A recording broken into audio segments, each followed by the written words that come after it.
Okay, 44 degrees out, air temp. 44-degree water temp as well, perfect. All right. It's so nice having the sun out again. Oh, I missed it during all these cloudy days. We're bringing out the notebook again because I can't remember things as soon as I get in here. Oh, hopefully water doesn't get on it when I get in. All right.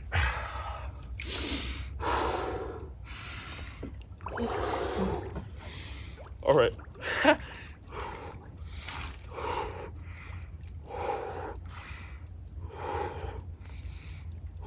Oh, it's so pretty out. Oh my God. You guys can't see behind me as well, but just the blue sky. Oh, and the trees. Lovely. All right, my hands are wet, but let's get into my top 5 self-improvement books. And many others could come to mind, so, you know, if you have them, drop them in the comments or something. I probably missed some really good ones, but here's my list, and some of these you may never have heard of, but number 5 is Who Moved My Cheese by Spencer Johnson, MD. And that is such a good book. Like, no, I feel like not many people have heard of it either, but it's really good at talking about like different types of people and accepting change. You know, who moved my cheese? You know, who moved my money? It can be anything, you know, and adapting to it. It's such an amazing book, super short read. Read the paper version, because when I was listening to it as an audiobook, I did not get the same level of like, I didn't learn some of the same things or have some of the same thoughts that I had when I read the paper copy. So read the paper copy, super short, super easy, fun read as well. Number 4, Atomic Habits. I feel like most everyone has heard of this book, but habits honestly are such an important makeup of success in living just a good life, a good healthy life, a good happy life. And this, you know, I feel like I don't have to give this book too much hyping up, because it's a lot of people know about it. People know it's a great book, and it's about improving yourself every day through habits, just by a little bit, not by leaps and bounds, but by just a little bit every day. And by the end of a year, 2 years, 3 years, the differences can be amazing. All right, number 3, The 12-Week Year by Brian P. Moran. Oh, the 12-week, honestly, I read this earlier this year, and this is kind of what helped me get started on the cold baths and started just changing my life as well, and thinking about making plans in a better way that's not so hard for you to stick with.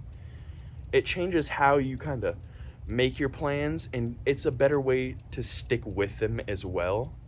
That's an amazing book. I feel like not enough people have heard of that book.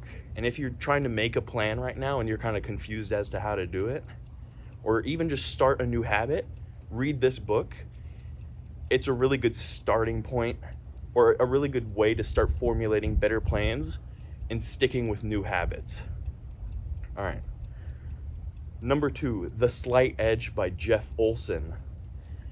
That's honestly a really great book. It condenses down what a lot of other self-improvement books, you know, say into a much shorter read. And I feel like there are benefits to reading other books as well, not just reading, you know, one book that's much shorter and condensed, because you get a kind of different view of what the principles are. But honestly, this is such a quick, good read. Oh, I ran out of time, but still, I'm gonna keep going. It's not, I'm really cold in here, but I want to keep going.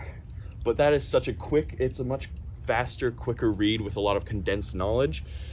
And it can teach you a lot much faster, I feel like, and give you if you're new to self-improvement especially, it can give you a very fast look at a lot of different topics. Number 1, Secrets of the Millionaire by T. Harv Eker. This is my number 1, and all those other books, they're not necessarily in a specific order of how good they are.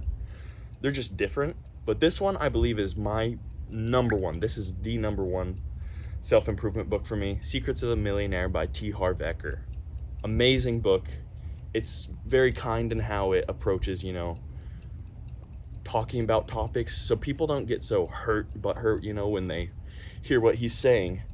And this book is really good about talking about changing, you know, your inner workings to have a better outside life. And it talks about, you know, life overall, a lot of different situations, and not just finances. It does talk a lot about finances as well, because he wants you to, you know, Secrets of the Millionaire Mind, be a millionaire. But great book, read that, number one. And then honorable mention, The Millionaire Fast Lane. That's what I'm about to read.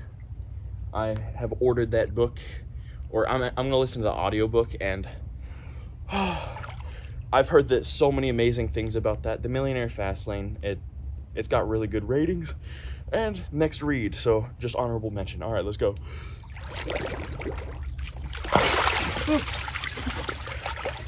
All right, I gotta get out. It's so cold. I stayed in after my timer. I hope this helped. Those are some of my top books, some of my favorites. If you have other ones, drop them in the comments. I'd love to read them or talk with you about them, but have a great day. Bye-bye.